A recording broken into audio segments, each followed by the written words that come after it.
Hello, friends. Welcome to the Real Talk Sports Entertainment Podcast, where opinions matter. With me, as always, is Kevin Alice, and returning to the podcast, Sir Ian Holt. Say hello, fellas. Hey, What up? All right. You fellas have a good weekend? Oh yeah.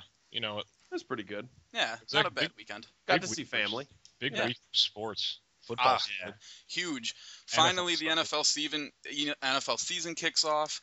We're going to talk some power rankings. We're going to go through who our picks were. We're going to talk about the games, and we're also going to get into some MLB talk for the hunt for October, and we're going to talk a little FIBA basketball action and what's going on with Australia and a few other teams. So let's get things started. We'll pass it over to Sir Ian Holt for some MLB action. What's going on, Holt? Well, this year not nearly as exciting as it was last year. Obviously, everything's not set in stone yet as far as the hunt for October, as far as the playoffs.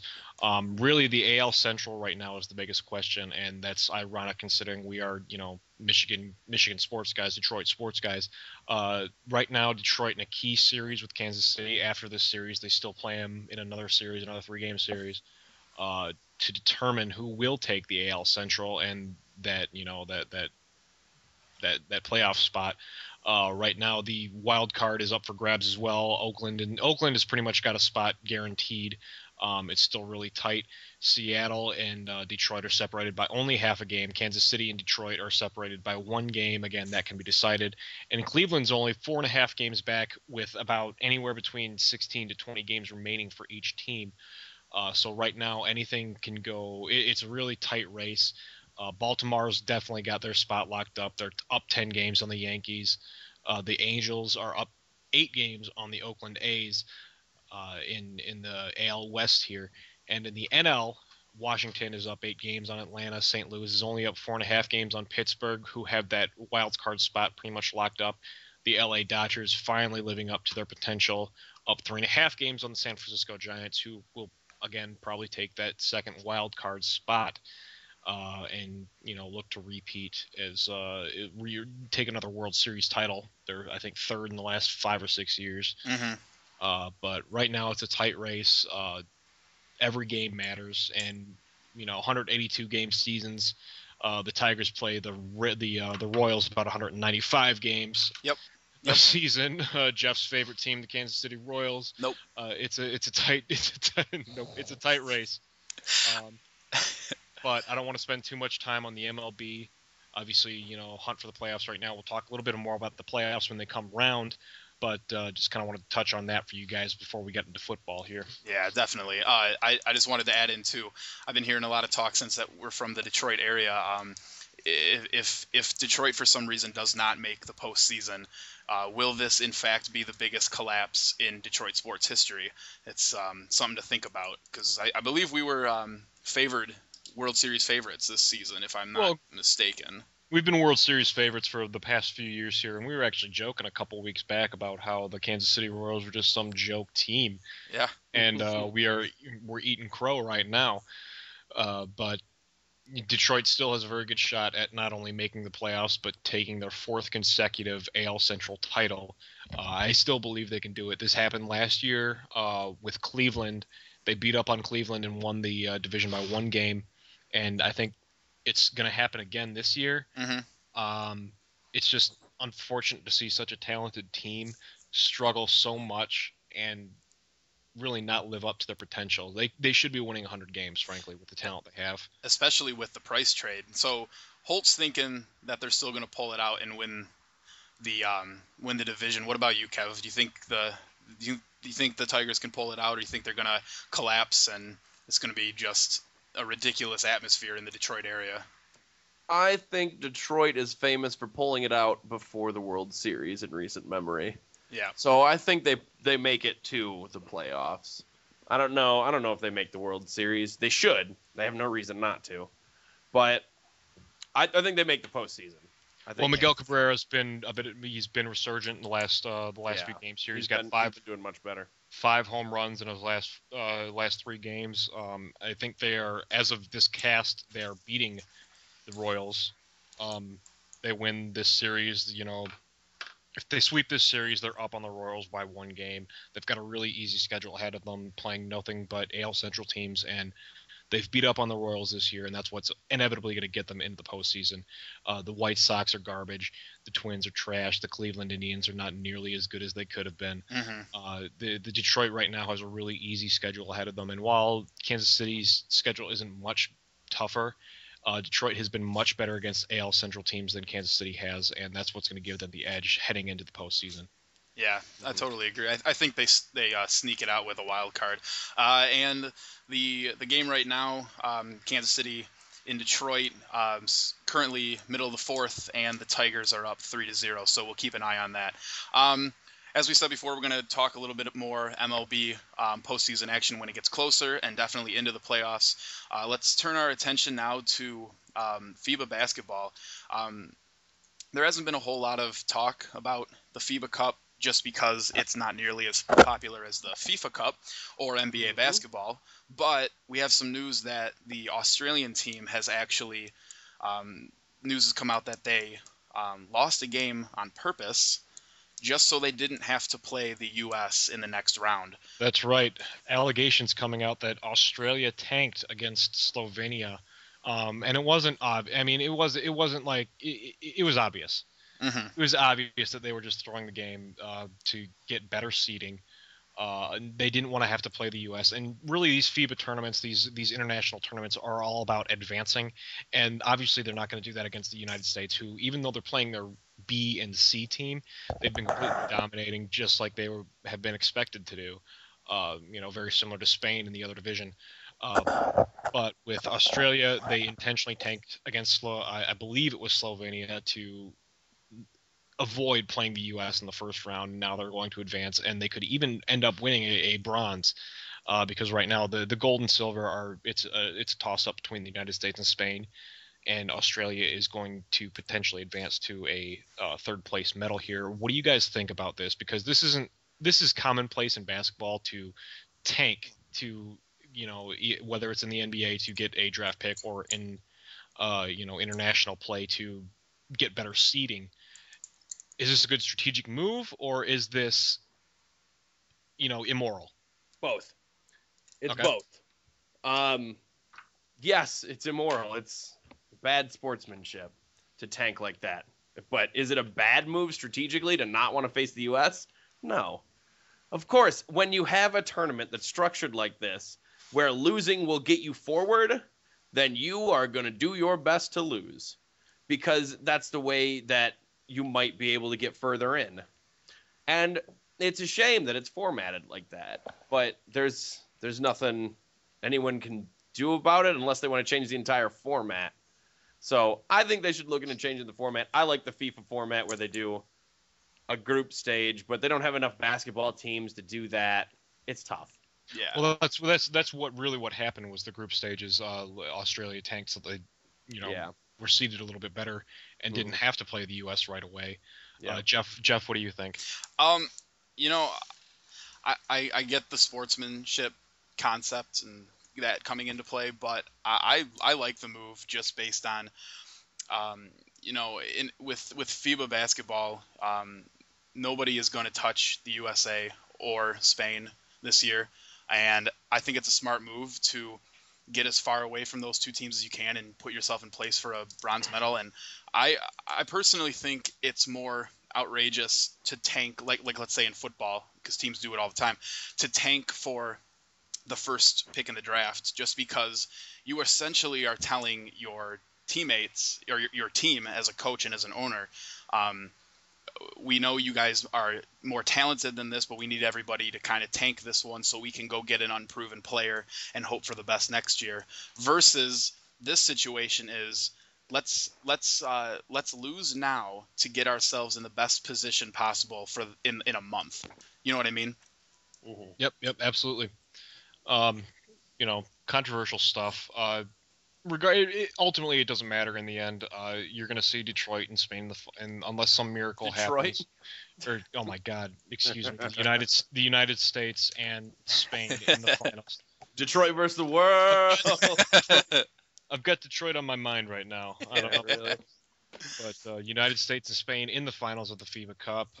It's a toss-up.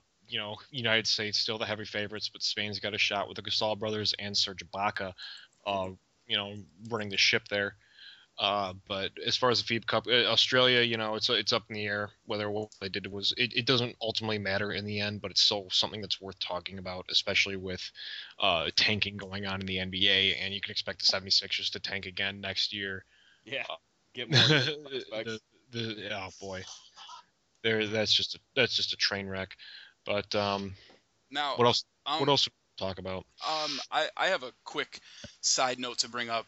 What do you think is more egregious at this point? The Australians tanking a game, so they don't have to play the U.S., or James Harden and Derrick Rose's response or lack thereof to the New Zealand team dancing before tip-off. Did you guys see that? Oh crap, what's it called? The haku or something? Yeah, it was like a native dance or something. It was. What did they do? What kind of dance was it? Think like the Samoan war dance, Kev. Okay, so it's like what the Usos do. Yeah, in the WWE, the Usos. Okay, that makes sense to me. Very similar. It was like this tribal nonsense I'm assuming, to intimidate the USA team. And if you haven't seen the YouTube video, I highly recommend going to watch it, just to see James Harden and Derrick Rose, the look of awe on their face, the look of awe and absolute confusion. And then they went on to destroy New Zealand by I think 1 million. So yeah, I think 1 million. I think that's probably conservatively correct. Yeah. It's a cultural thing. Sure. I definitely, I'm okay with New Zealand doing it. It's a cultural thing. It's just something we as Americans really can't get because we're not a part of that culture. Oh, absolutely. Yeah, I like that the culture got integrated with it too, because it really shows your national pride when you're playing in a tournament like this. And it brings more of a spectacle to your country as well, and it just shows loyalty, which is great to bring. The U.S. was fully aware that this was going to happen. And this isn't a unique thing to New Zealand by any means. The Isle of Samoa absolutely not. Also does it. Some countries in Africa do a similar dance, war dance, for lack of a better term. And New Zealand doing this it's not a big deal. James Harden and Derrick Rose they're still kids. Like they're still unworldly little kids, and they showed it there. They're very talented basketball players, but they're still very unworldly little kids. Right. And to be clear, to the point I was trying to make, just so anybody gets confused. I thought it was great that New Zealand brought their culture into this, because it is world basketball. It's not the NBA. It was more or less the reaction from the worst defender in the league versus someone who hasn't played in 2 years. There you go. So yeah. Speaking of the defense making fun of, I know I posted it to you, Jeff. The meme. The meme of someone was making fun of James Harden. Ty Lawson. Ty Lawson. Yeah, it was Ty Lawson, and he put a Dallas play caller's set on him. Now hold on. Of all people, Ty Lawson's the guy to criticize. Yeah, no kidding. That's the first thing I thought. Still, I mean, Ty Lawson's defense is bad, but at least he looks like a child who knows where his mother is on defense. You are not wrong. You are not wrong. All right, anything else to say on this Australian basketball team, or FIBA in general, guys? I think it's time to move on to some football. All right. So, as everybody knows, week 1 is over. Football is back, and we're heading into week 2. Just before we get started with week 1, the outcomes of many games, the hammer dropped officially today with Ray Rice. The Ravens, in lieu of seeing the elevator video from inside the elevator and actually seeing the Ray Rice altercation with his then fiance, now wife, the Ravens decided to part ways with their star running back, and then shortly after cutting Ray Rice, he was suspended indefinitely by Roger Goodell in the NFL. We've talked a lot about this in the past, you guys, but do you think this is justice for the crime? Or do you think he got too much, or what do we think? I think it's long overdue. I actually posted on Facebook a very profanity-laced rant about Rice. I removed it because I kind of realized. Oh, I was about to check it. Oh no, yeah, I took it off, but it's long overdue. I mean, Ray Rice had no place being in the NFL, and who honestly, I've seen people trying to defend him online, and it doesn't make any sense to me. No. The guy, we have to stop, and we mentioned this in our very first podcast. We can't keep idolizing these people just because they're good at their job. If I came home and beat my girlfriend with a chair after I had a stressful day at work, I'd be in jail. I wouldn't be making millions of dollars playing football. This is bullshit, and I'm glad he's gone. It's long overdue, and good for the Ravens for finally. It took them. Apparently, it takes video evidence nowadays to no cut kidding. life to cut a wife beater, but it's long overdue, and I'm glad Ray Rice is gone. I hope we never have to hear his name again. Well, of course it takes video evidence to prove someone guilty, because, otherwise there's no, proof. We saw him dragging her out of the elevator. Dragging her out of the elevator. Yeah, that's not great circumstances, but there can be explanations for that. Now, a video of him actually beating her, there's not many explanations behind that. Right. Yeah. So, and this video hasn't come out until the court case actually finished, because otherwise the court case would have gotten thrown out because of a legal precedent that you can't release video to the public. I like that he's suspended indefinitely. Obviously, there's no policy in the NFL, so I don't know that the indefinite suspension will stay. I think he'll end up being able to come back. But I do like that the Ravens cut him, and it's not so much that it was a great move by them, like talent-wise, because Ray Rice is a very good running back, but it's terrible publicity to keep that kind of stuff up there at this point. And ultimately, from a business standpoint, you can't have someone who has video evidence of them whooping someone like that. That stuff might fly in the Raiders, but it's not going to fly in the Ravens. Ultimately, public outcry.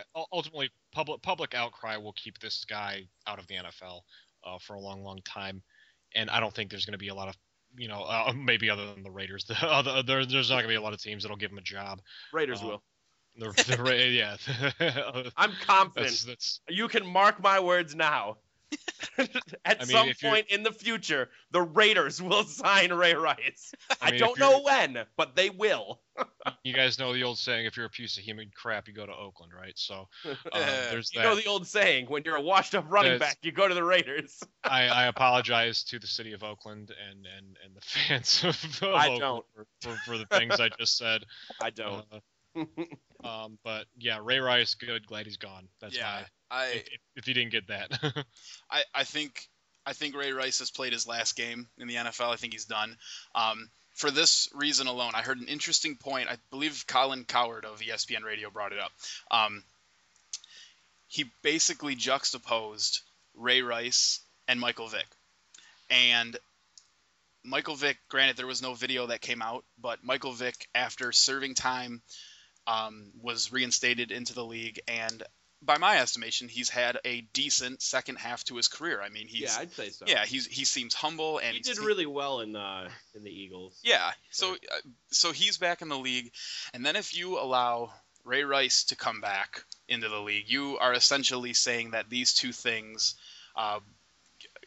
killing an animal, granted it was brutally and not the most humane thing to do, and beating your wife are one and the same, and that is definitely not what the NFL wants, nor what the NFL needs publicity-wise. So I think Ray Rice is done, and there's not really a whole lot much more to say about that, except how is this going to affect the Ravens? I don't really know that it is. Hold on, I don't really know that it is the same thing, so I don't agree with that ESPN analyst, because obviously they're two different crimes. But I don't necessarily think reinstating him would infer that they think it's one and the same, because it's not.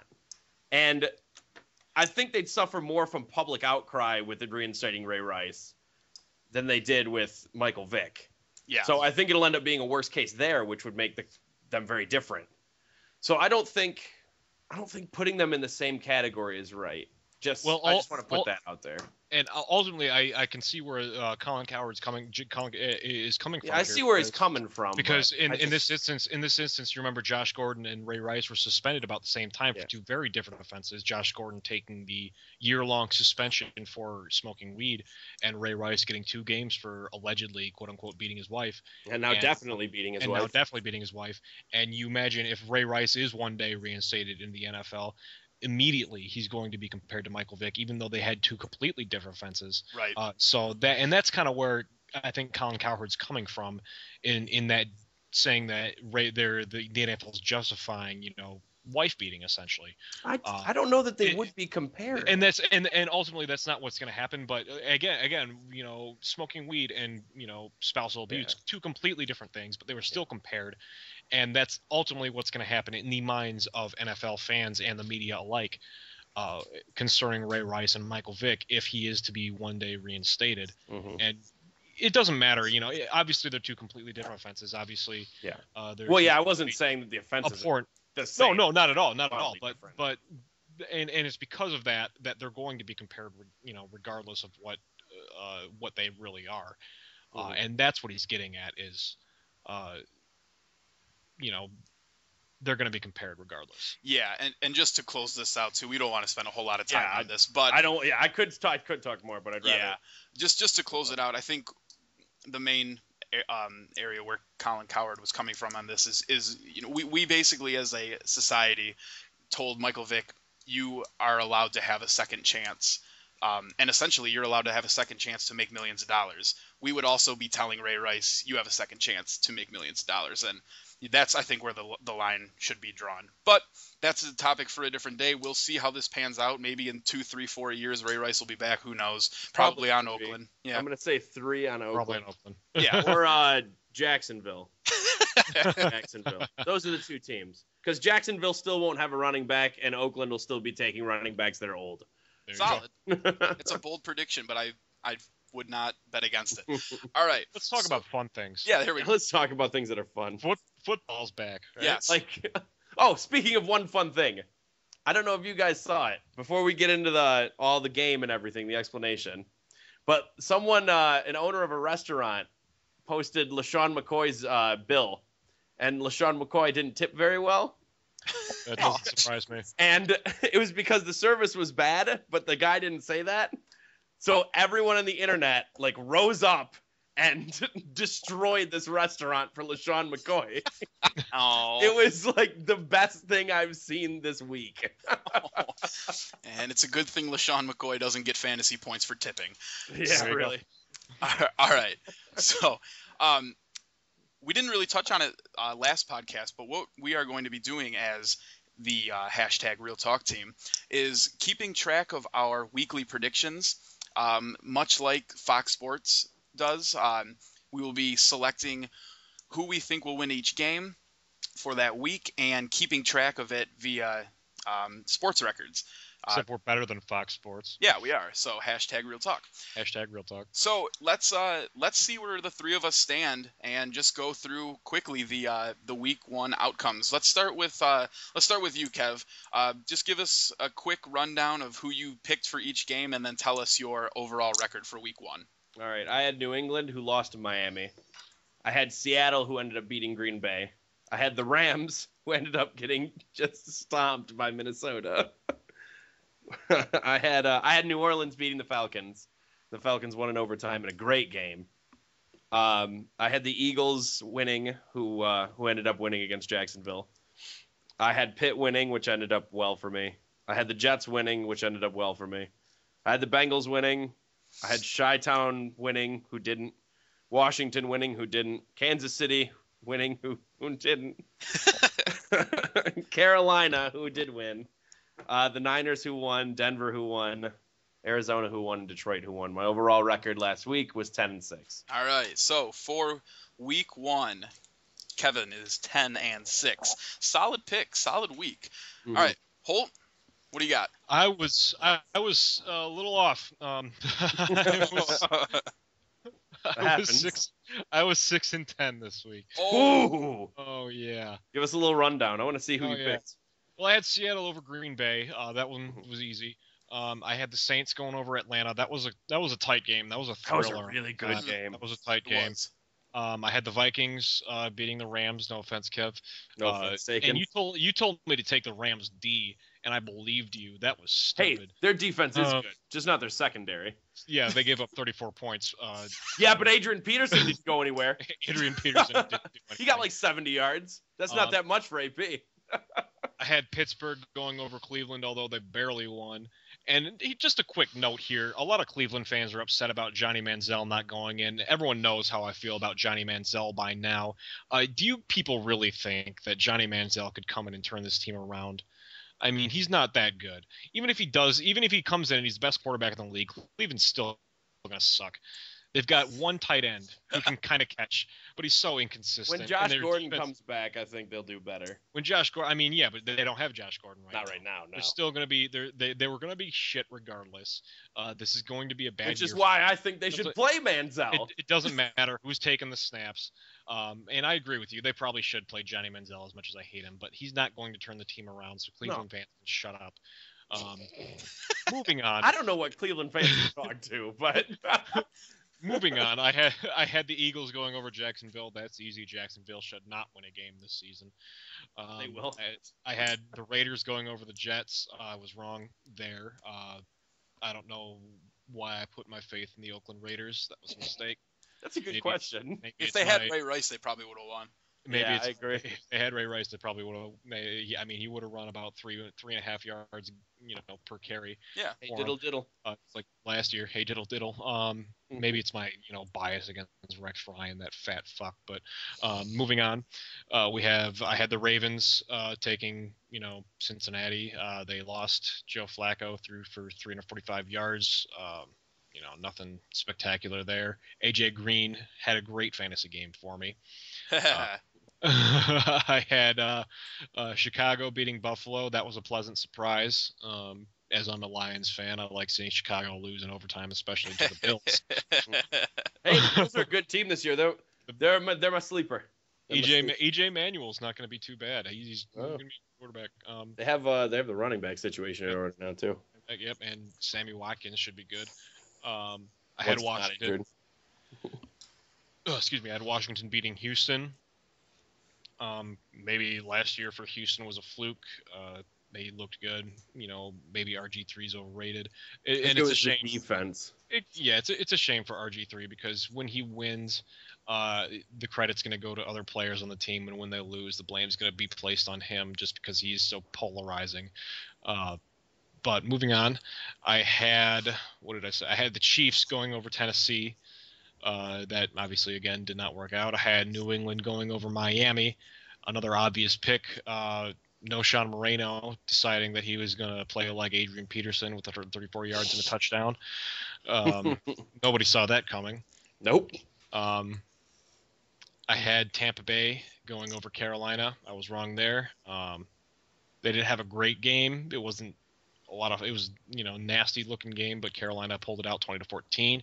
I had San Francisco going over Dallas. I didn't know how bad that shellacking would be, but if you saw the first half of that game, it was rough. Yeah. I had Peyton Manning and the Broncos going over Indy. I got one right there, barely. I had Detroit beating New York. I had another one right, and I had the Chargers beating Arizona, which obviously I was wrong by. I was off by 1 point. Yeah. So yeah. There's that. All right, so Holt 6-10. Not off to the best start, but it's only week 1. That's right. We could very well throw some of these. So. Oh yeah.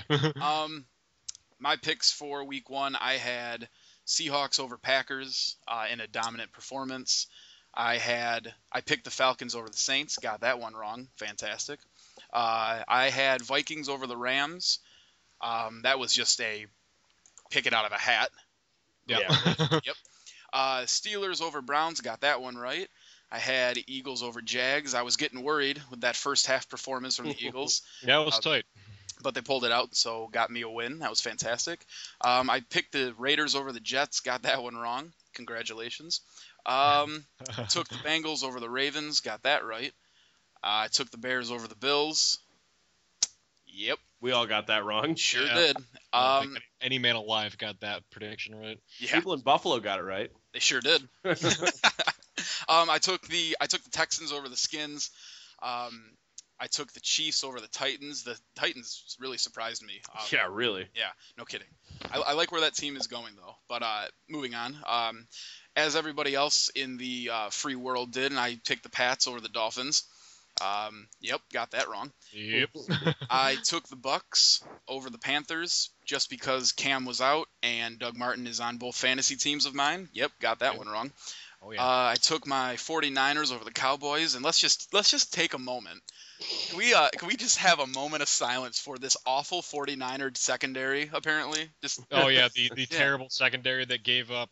Can we not do a moment of silence when we say we do a moment of silence? Yeah, that's so true. that when a secondary that's not supposed to be there shows up, it'll make sense. Beautiful. Yeah, so 49ers over Cowboys, got that right. That was hard to watch. Yeah, I took the Colts over the Broncos. That was just an Andrew Luck is on my fantasy team pick. Got that wrong. I took the Lions over the Giants. Got it right.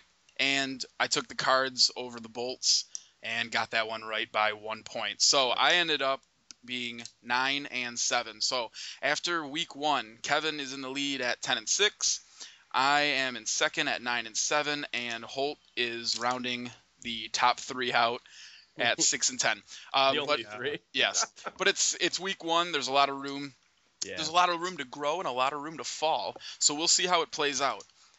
So talking about week 1, Yeah. let's do some of these best, worst, most disappointing, most surprising team. And just for fun, who's your fantasy lock of the week for next week? And who is your fantasy bench of the week next week? That's a like tough starter bench, not like, oh yeah, I mean he's the 4th string wide receiver, so I'm gonna bench him. I think for anyone who owns Julius Thomas, he's a lock every week. Even at this point, honestly, I would play him over Jimmy Graham. I think he's a little bit more of a threat with Peyton and the other options on that team. And I think to bench, this benching's tough just because you have no idea. I'm gonna base this one just off my 2 teams that I'm running currently. I selected Doug Martin in both leagues in the 2nd round. I really thought Doug Martin was going to bounce back fantasy-wise, but I'm considering benching him and playing, maybe a Lamar Miller or an Andre Ellington over him. So those are my 2 guys. I have Doug Martin for my bench of the week as well. Yeah. He's playing a tough run defense in the Rams, and I mean they proved it against Adrian Peterson, probably the best back in the league. Right. So I don't see how Doug Martin's going to find a way through if AP couldn't. Yeah, that's a good point. I'm not saying the Bucs going to win, but the Bucs going to lose. And my lock of the week is Breezy and Graham, actually. Yep. Both of them combined. Can't Because they face the Browns next week. No, well. So I'm convinced the Browns will give up a lot of points to the Saints. Not a bad pick. Yep. Holt. All right, my bench. I have, let's see here. I had it just a moment ago. I had Martellus Bennett at tight end. Okay. He had a great week last week, 21 fantasy points, caught for, I think it was about 70 yards and a couple touchdowns. Bench him, going up against the San Fran defense. Yeah. He's not going to be great. I don't care what they say about that secondary. He's going to be shut down as far as my lock. Kenoshawn Moreno. Is it Kenoshawn? Is it Noshawn? Next week. Yes. They've got Buffalo next week, and I know you guys are laughing because it sounds ridiculous, but he ran for 134 yards and a touchdown last week. He's no slouch. No, he's a good back. I'd say that's a fantasy lock flex of the week. He's my sleeper. Lock him in. He's going to be great. Once again, he's really their only option. Ryan Tannehill is not a great quarterback. They've got Mike Wallace, who's overrated. But no Sean Moreno. He's of him and Lamar Miller, he's the more desirable option at the back position. Oh, yeah. Slot him in as your RB2, and he's gonna. I see him having a very similar week this week as opposed to last week as well. I think another running back who might have a good week might surprise you. It's Chris Johnson in the Jets. They're facing the Packers, and he did really well last week against the Raiders. So, and the Packers aren't that much better a run defense than the Raiders. Yeah. So. Also, too, just to chime in and wrap up the fantasy talk, Yep. if you need a running back 2 or even a flex option, especially if you're playing in a 10 or even a 12-team league, I think Mark Ingram is going to be a solid running back 2 in a deep league. He had 60 rushing yards, and I think he had like 13, 14 fantasy points or something like that. So especially going up against the Cleveland D. You could bogart some touchdowns. Yes, you could also get it with Forsett, Baltimore's new running back. Yeah. Because Ray Rice is gone skis, and Bernard Pierce really disappointed first week. Yeah. So let's round out the fantasy talk there. Yep. I wouldn't. Disclaimer, real quick. I wouldn't listen to my fantasy advice too much. The Password is Taco and the Fear Boners both lost this week. So listen to me. Both my teams won. There you go. One against Holt. Kevin beat me this week. I've never been more depressed in my life losing. It was really close. But we 145 to 130 some. We endure and we move on. We do. Right. All right. Well, one more thing about last week before we get into predictions for new week. Best team last week. Best team. Who's your best team? My best team, and I'm gonna go. There's aside from the obvious, I'm gonna go the Detroit Lions. I'm gonna be the homer. That's a fair pick. They won 30. They beat the Giants. Won a Super Bowl a couple years back. They beat them 35-14. Matt Stafford really looks like he's improved. His footwork is a lot better. Both his touchdown passes came on what looked like broken plays, throwing to Calvin Johnson for more than 164 receiving yards, and even ran one in himself. Not a lot happened as far as the running game's going, but Matt Stafford really looked great. And I think the addition of Joe Lombardi at the offensive coordinator position and new quarterback coach is really going to help him out. Golden Tate, obviously, another threat for him to throw to. Eric Ebron still didn't do anything last week, but the Lions definitely really impressed. Hopefully this is the year where they finally make use of all the talent they have and make a strong push for the playoffs and even, push deep into the postseason. Yeah, I would like to pick Detroit too. I think they looked really solid. I think this might be the year they don't shoot themselves in the foot. The only reason I would lean against them at this moment was the Giants. But a win is a win in the NFL, so every week counts. So that's kind of it really doesn't matter. But for my best team or most impressive win, whatever you want to call it, this is tough. I think there were some surprises this week. There were. I would like to say the Niners just because of how most people thought that their defense, especially their secondary, was going to be pretty weak. But going up against a good Dallas Cowboy offense, that defense just absolutely mauled Tony Romo. They had 3 interceptions and a fumble recovery. Their defense really paved the way for that win. So I would say 49ers, but I would definitely say the Dolphins looked like they had the most impressive victory over the Patriots, Tom Brady and the Patriots. I think this Dolphin team is on their way. I think Ryan Tannehill is a lot better than people give him credit for. So I'm going to go with a tie between the Dolphins and the 49ers. And that's a good pick because, this is a good pick. Tony Romo, the Cowboys have a very good offense. Des Bryant is one of the best wide receivers in the league. DeMarco Murray is a very underrated running back for whatever reason. He ran for 118 yards and a touchdown this week. But Miami has really put it together. I think they've put their locker room issues behind them. Yep. I think the addition of Noshawn Moreno is going to be great. He's my fantasy lock for the week. Ryan Tannehill's not great by any means, but he's good enough to run the offense. Good enough to throw the ball to Noshawn. There you go. I think they're getting it together. Their defense is looking a lot better. And, beating Tom Brady and the Patriots is no small feat. Yeah. Especially, by the margin which they beat him. It was 33-20. It wasn't a small margin by any means. No. So, yeah, those are good picks, Jeff. Yeah. Mine, it's got to be the Seahawks. Yeah. Green Bay just looked like a bunch of children against them. Someone Their had to defense, say it. Yep. Oh my God! 3 sacks, 5 tackles for losses, an interception. Did they have a fumble recovery? No. But they kept the Green Bay Packers to 16 points.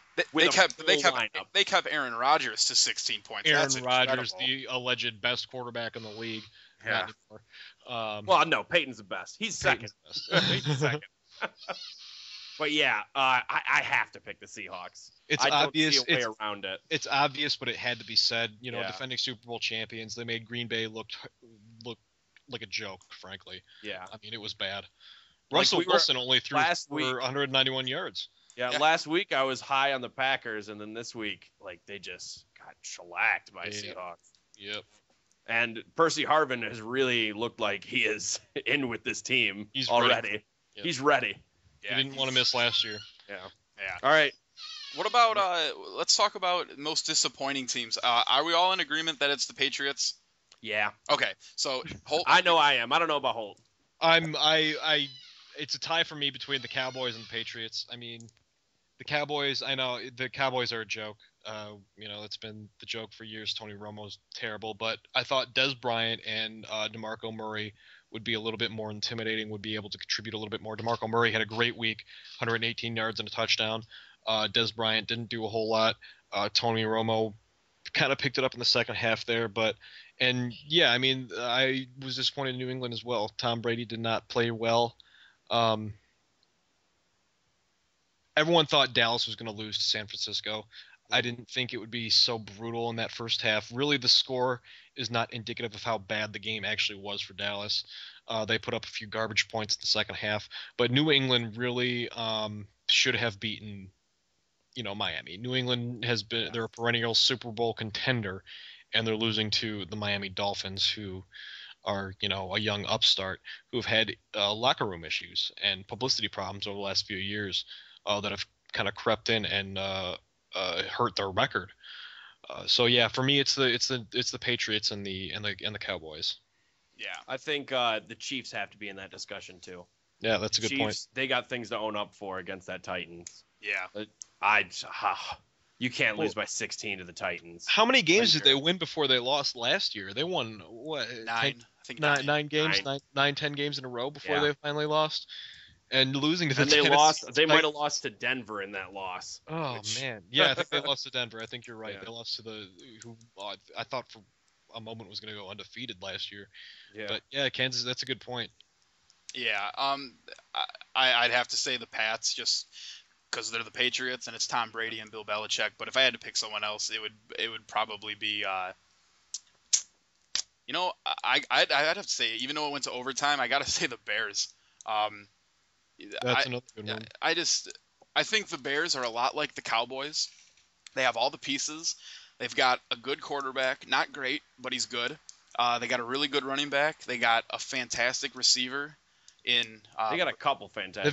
They've got a great receiving core. They've got Brandon Marshall, Alshon Jeffrey, and Martellus Bennett. Yeah, the tight end coming for the quick picks.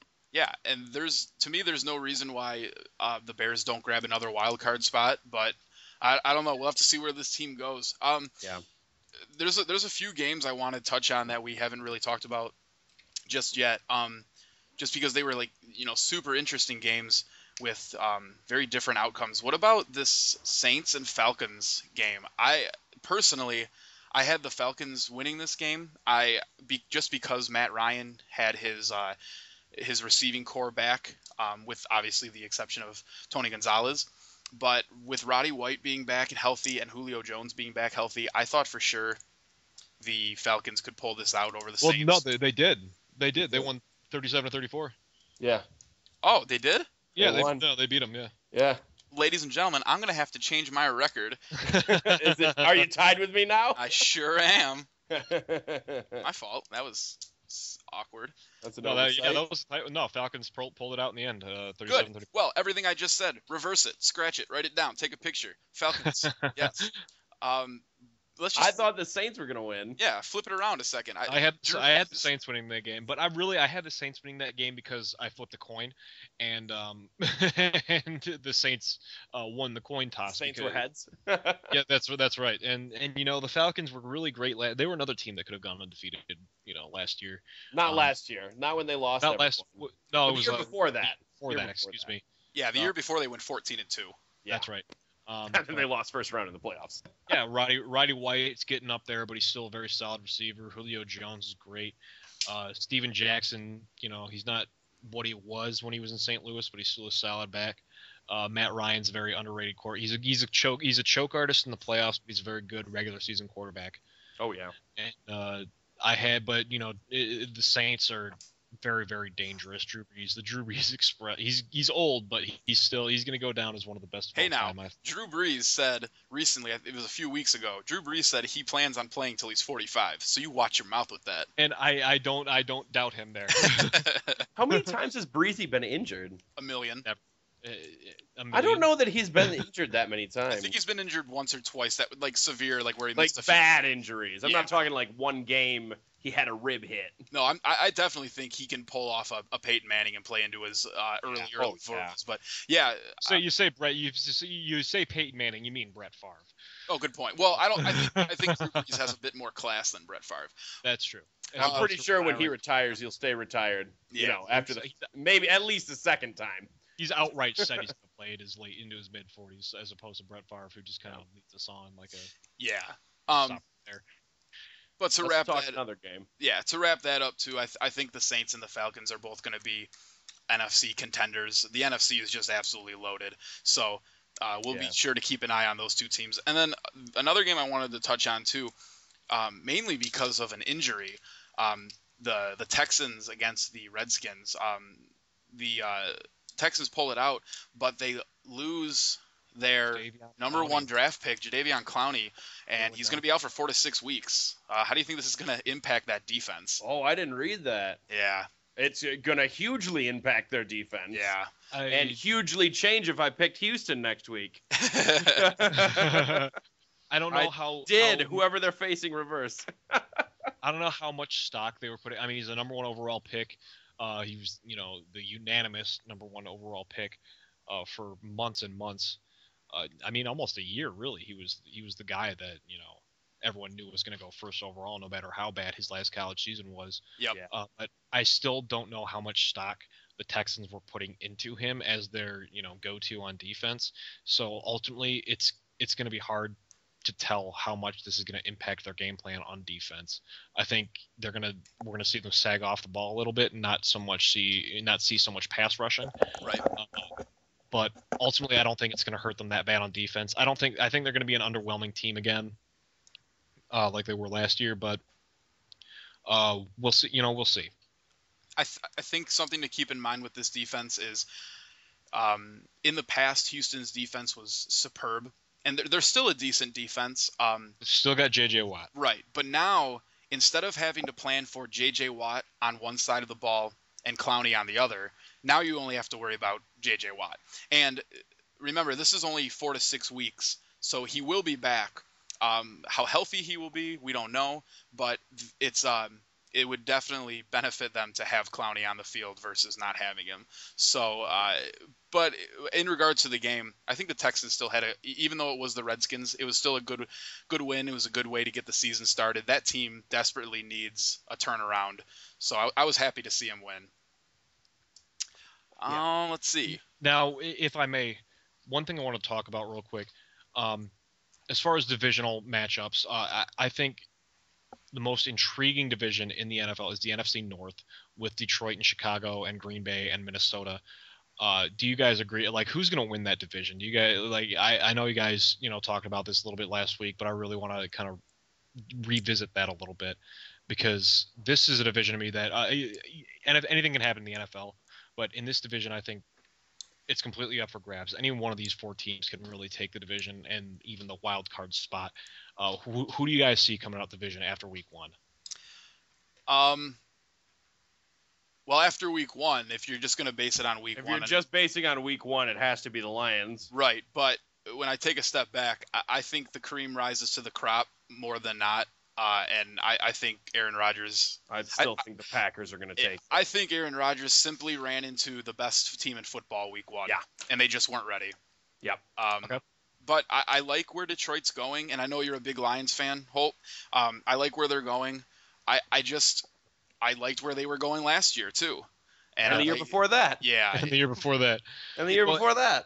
And the reason I bring up the NFC North, because you look at all four teams, and they're all, maybe not Minnesota, but they're all very intriguing teams. The Detroit. Well, it's the same with the NFC South: Saints, Bucks, Panthers, Falcons. Saints, Bucks. Well, the Bucks, I'm not too sure about. But the other three, and the Panthers and the Falcons definitely intriguing. The Saints are always dangerous. Mm-hmm. So a lot of good. And the NFC West as well. Not so much the Rams, but the Cardinals, the Seahawks, and the Niners. Just the NFC. Yeah, we talked about this a lot last week. The NFC is just tough.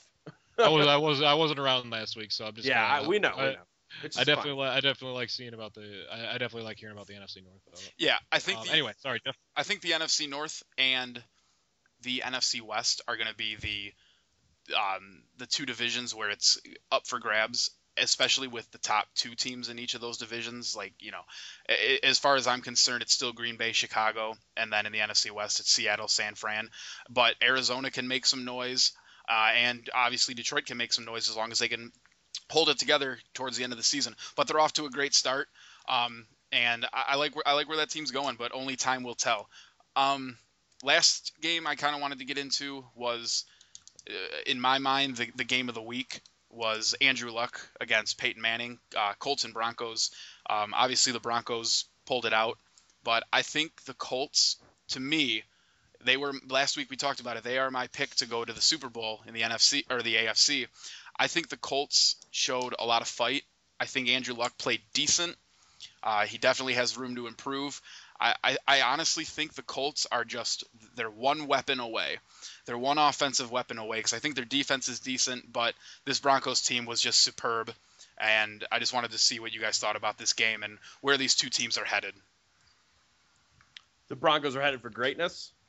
So are the Colts. They're just two really good teams who clashed week one. And we saw one team come out, and obviously only one team can. So I don't think this is a setback for the Colts. No, not at all. Not at all, because they were impressive against the Broncos, who also paid for a very good secondary. So it showed that the secondary of the Broncos has holes. So I think it tilted me against the Broncos secondary while still keeping me faith that the Broncos were going somewhere. I think the Broncos had their shot last year. I think they're still going to be a very solid, not even solid, a very dominating team in the regular season this year. Maybe even they make the Super Bowl again. But I think they had their shot last year. I think the Colts are a team on the rise. I can't even say that I think that. They are a team on the rise. Andrew Luck, I think Andrew Luck has the potential to be the next John Elway. And I know that's, maybe blasphemy in the eyes of some, but he's got that very traditional quarterback style of play. He's got a great receiving core. Reggie Wayne leading the pack. Reggie Wayne's getting up there, but he's still very solid, especially coming off of the injury from last year.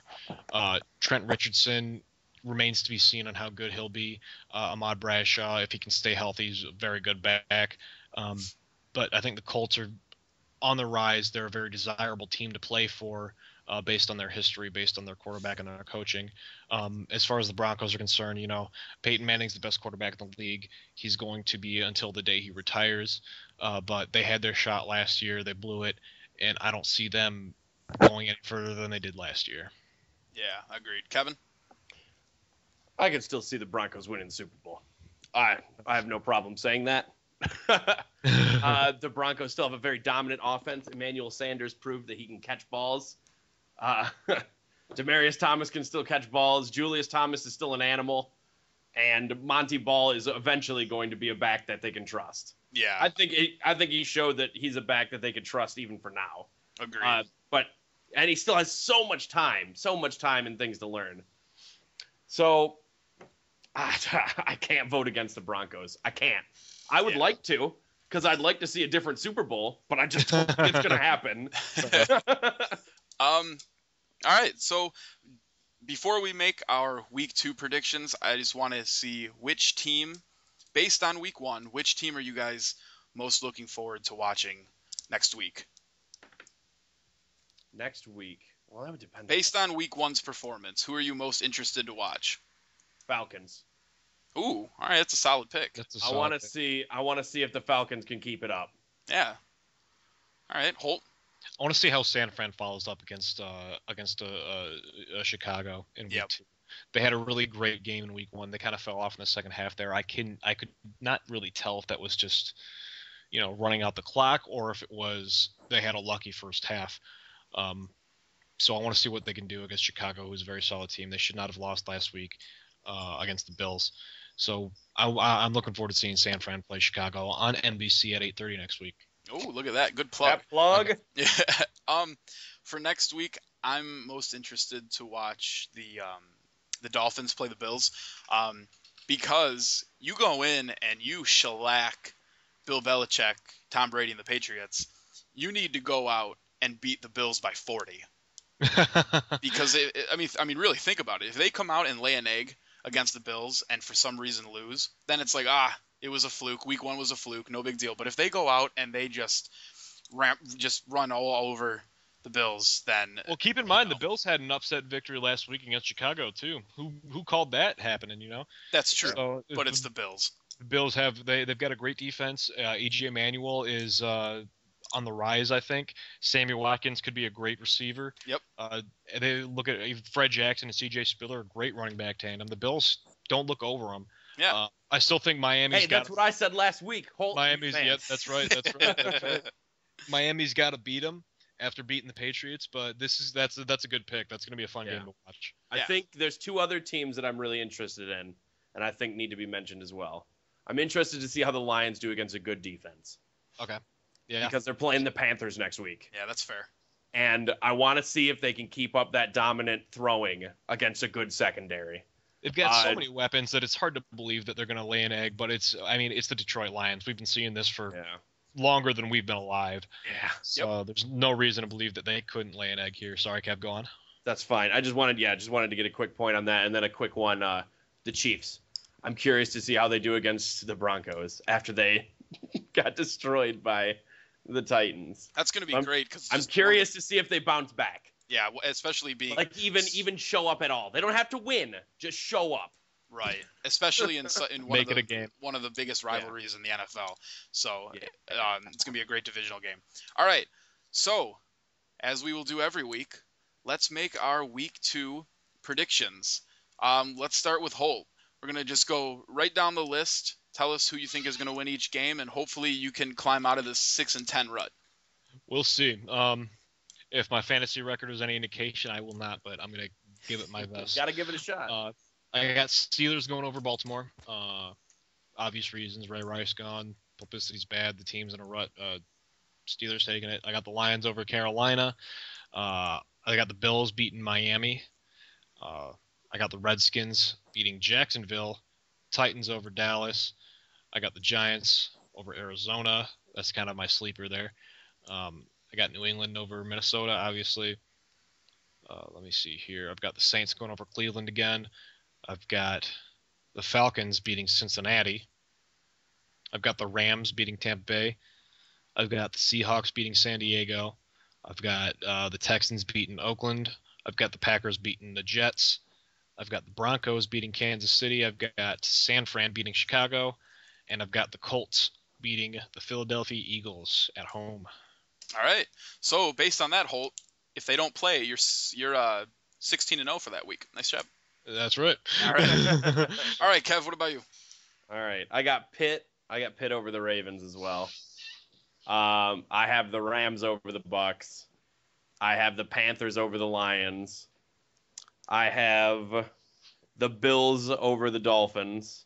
I have the Jags over the Redskins. Oh, boy. This is the first time I've ever picked the Jags to win a game. All right, so Kevin's on upset alert. I'm on upset alert. That game's going to be that's the kind of game where you take a drink every time someone screws up. Or a nap.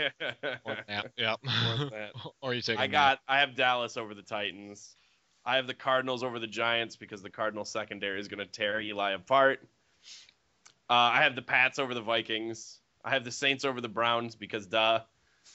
I have the Falcons over the Bengals. I have the Seahawks over the Chargers also because duh. I have the Texans over the Raiders even though they lost Clowney. because Raiders. I have the Packers over the Jets because Packers. I have the Broncos over the Chiefs because I don't think you stop them. Niners over the Bears because I don't think the Niners will stop. And here's another upset. Eagles over the Colts. Whoa. Oh, that's bold. Double upset alert. All right. I have Steelers over Ravens. I have Dolphins over Bills. Skins over Jags. I have Titans over Cowboys. Is that an upset? Would that be an upset? Yes. I'd say it was. I mean, I put the Titans over as well. Okay. I think it's an upset, but it's not as big an upset as Kevin's upset alert o'clock. We'll put that down for upset alert. Yeah. I have the Cards over the Giants. Pats over Vikings. Saints over Browns because it's Cleveland. Falcons over Bengals. That's going to be a great game. That's going to be – I think that might be game of the week. Yeah, that's going to be a phenomenal game. I have Panthers over Lions. Bucks over Rams. Seahawks over the Bolts.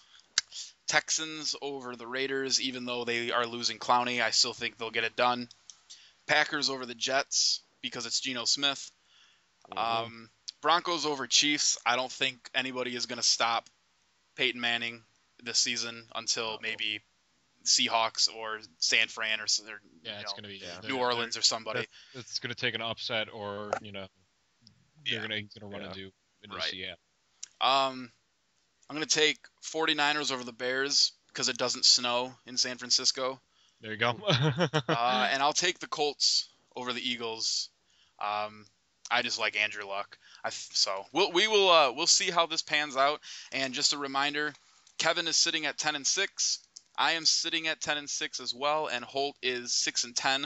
That could all very well change. We will be back next week to update you on that. Last thing I want to do before we wrap this podcast up, as you all might know by now, I am a 49er fan. Holt is a Lion fan, and Kevin is riding that St. Louis train.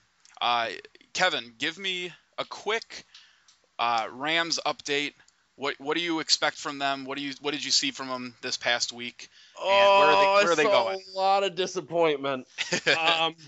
But it wasn't even necessarily the Rams' fault because they lost Sam Bradford preseason, and then halfway through this game they lose their second-string quarterback, Sean Hill, who's now out.